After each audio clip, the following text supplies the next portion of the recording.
बच्चों, आज मैं आपकी शिखा मैम आपकी पाठ्य पुस्तक आकृति के पाठ 4 आगे बढ़ने का रहस्य पाठ का पाठन कराऊंगी। तो चलिए शुरू करते हैं। समय के साथ बूढ़े होते गोविंद राव को एक ही चिंता थी कि अपना हुनर किसे सिखाए। वह बहुत होशियार दर्जी था।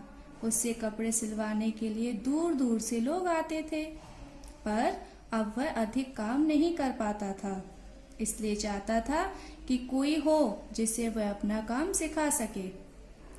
एक सुबह जब गोविंद राव दुकान में बैठा काम कर रहा था कि 12-13 साल का देवू नामक अनाथ लड़का वहां आया। वह भूखा और बेसहारा था।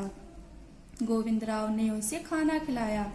पेट भर खाना खाकर लड़का बोला, बाबा आप मुझे अपने पास रख लें, मैं आपका काम कर दिया करूंगा। गोविंद राव ने सोचा, चलो कुछ तो सहारा होगा। देबू गोविंद राव के पास रहने लगा। दुकान के ऊपर ही एक छोटा कमरा था जिसमें दोनों रहने लगे। देबू साफ सफाई करता, पानी भरता और बाजार के काम भी करता। दोनों खा पी कर दुकान पर आ जाते। धीरे धीरे देबू दुकान का काम भी संभालने लगा। धागों के रंग मिलाना, सिले कपड़ों की तह लगाना, कभी कभी ग्राहकों के घर कपड़े भी पहुंचा आता। देबू अक्सर गोविंद राव से कपड़े को काटना और सिलाई सिखाने के लिए कहता, पर हर बार उसका एक ही जवाब होता, अभी धैर्य रखो, सिखाऊंगा धीरे धीरे। कई माह यूं ही बीत गए। देबू धागे मिलाने और छोटे मोटे काम ही करता रहता। गोविंद राव नाक पर चश्मा टिकाए सुबह से शाम तक काम में लगा रहता। एक शाम देबू किसी ग्राहक के घर कपड़े पहुंचाने जा रहा था। तभी उसे पास की झाड़ी से ची ची की आवाज सुनाई दी। उसने झांक कर देखा, एक चिड़िया कांटों में फंसी हुई थी। देबू ने उसे आहिस्ता से कांटों से बचा बचा कर निकाल लिया। पानी से उसके पंखों को साफ कर पेड़ की एक डाल पर बैठा दिया।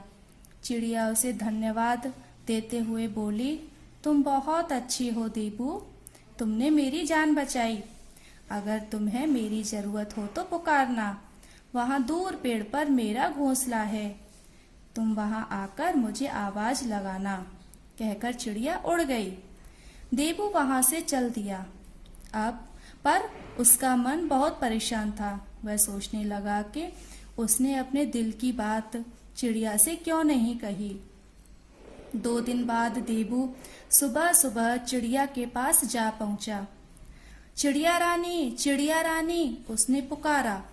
तुरंत चिड़िया फुदकती हुई डाल पर आ बैठी।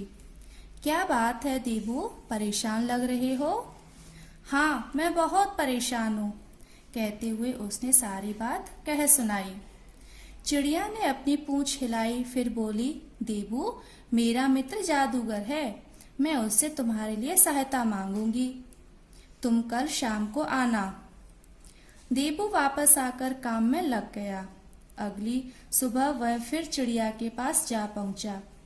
चिड़िया ने उसे 2 दस्ताने दिखाए, एक सफेद और दूसरा काला। चिड़िया ने कहा, सफेद दस्ताने पहनोगे तो तुम काम जल्दी सीख जाओगे, काले दस्ताने पहनोगे तो तुम्हें किसी से कुछ सीखना ही नहीं पड़ेगा। देबू ने कुछ देर सोचा, फिर काले दस्ताने उठा लिए।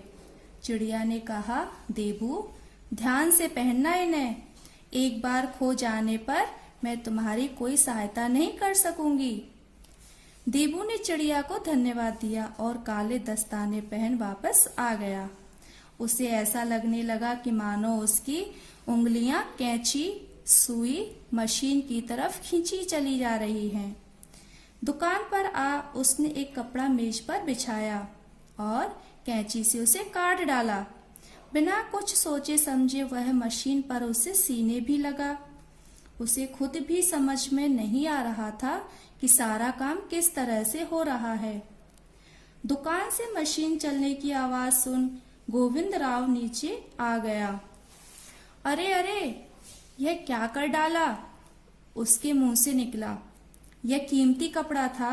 गोविंदराव को डर लगा कि कहीं कपड़ा खराब हुआ तो वह मालिक को क्या जवाब देगा। तभी देबू ने सिला हुआ कपड़ा उसके आगे रख दिया। कपड़ा बिल्कुल सही और सफाई से सिला हुआ था। तभी उसकी नजर देबू के हाथों के काले दस्तानों पर पड़ी। वह समझ गया कि यह करामात इनकी ही है। दस्तानों के कारण दुकान पर काम बढ़ गया। एक भी ग्राहक को लौटना न पड़ता। देबू दस्ताने पहने काम में जुटा रहता। घंटों और दिनों का काम मिनटों में होने लगा, जिससे दुकान की आमदनी भी बढ़ गई। पर गोविंदराव अभी भी अपनी पुरानी चाल में चला जा रहा था। सुबह से शाम तक वह भी नाक पर चश्मा टिकाए काम करता रहता। देबू को अपने काम और नाम पर घमंड होने लगा। कई बार धीरे धीरे काम करने के कारण गोविंदराव को फटकार भी देता। वह भूल गया था कि जब वह भूखा और बेसहारा था तब इसी बूढ़े दर्जी ने उसे सहारा दिया था। देबू रोज रात को सोते समय दस्ताने अपने तकिए के नीचे रखकर सोता। एक सुबह जब उसने तकिया उठाकर दस्ताने पहनने चाहे तो उसे वहां दस्ताने न दिखे। उसे अच्छी तरह याद था कि सोने से पहले उसने दस्ताने तकिए के नीचे ही रखे थे। परेशान देबू ने बिस्तर उलट पलट डाला। कपड़ों की अलमारी से कपड़े निकालकर देखे, पर दस्ताने न मिले। मन ही मन वह गोविंदराव के लिए बुरी बातें सोचने लगा। उसने जाकर पूछ भी लिया, बाबा आपने मेरे दस्ताने देखे? नहीं तो बेटा। बूढ़ा भी दस्ताने ढूंढने में जुट गया।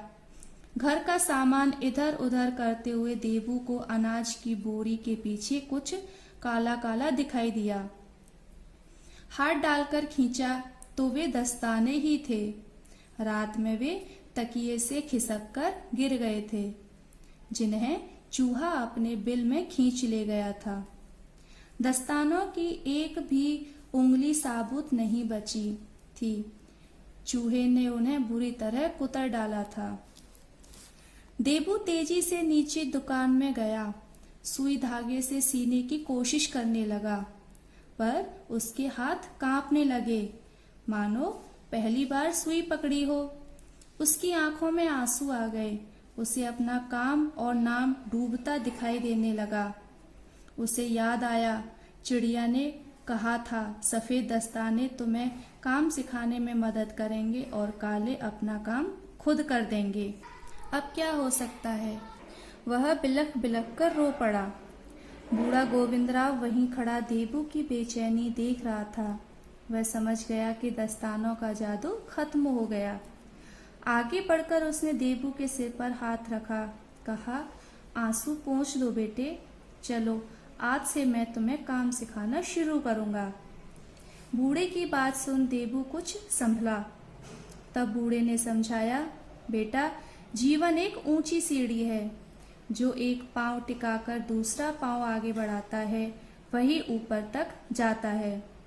जो एक बार ही में ऊपर तक पहुंच जाना चाहते हैं मुंह के बल जमीन पर आ गिरते हैं। देबू जीवन में धीरज से आगे बढ़ने के रहस्य को समझ गया था। तो बच्चों, आपके इस पाठ में दिया है कि हमारा जीवन बहुत बड़ा है। हमें अपने जीवन में बढ़ने के लिए धैर्य से काम करना चाहिए। जैसे सीढ़ी होती है तो हम एक पाँव नीचे रखते हैं, एक पाँव ऊपर रखते हैं, तभी तो हम ऊपर छत पर चढ़ पाते हैं। और अगर हम छलांग लगाते हुए जाएंगे तो हम गिरेंगे ना, है ना। तो ऐसे ही हमारा जीवन भी ऐसे ही है। जब हमें अपने जीवन में कुछ आगे करना है, आगे बढ़ना है अपने जीवन में, तो एक पाँव हमें अपनी सीढ़ियों पर होना चाहिए, जीवन की जो सीढ़ियां हैं, और एक पाँव आगे की सीढ़ी पर, तभी हम आगे बढ़ेंगे। और अगर हमने बिना मेहनत किए कुछ पाने की कोशिश की तो फिर क्या होता है?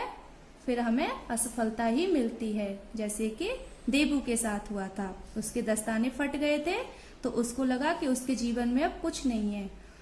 तो ठीक है, आया पाठ समझ में। अब आपका गृह कार्य है कि आपको इस पाठ का पाठन करना है और इस पाठ में आए हुए जितने भी कठिन शब्द हैं उन कठिन शब्दों को अपनी कार्य पुस्तिका में सुंदर लेख में लिखना है और शब्दार्थ भी कार्य पुस्तिका में ही करने हैं। और प्रश्न संख्या 2, इसे आपको अपनी किताब में स्वयं करना है। ठीक है बच्चों।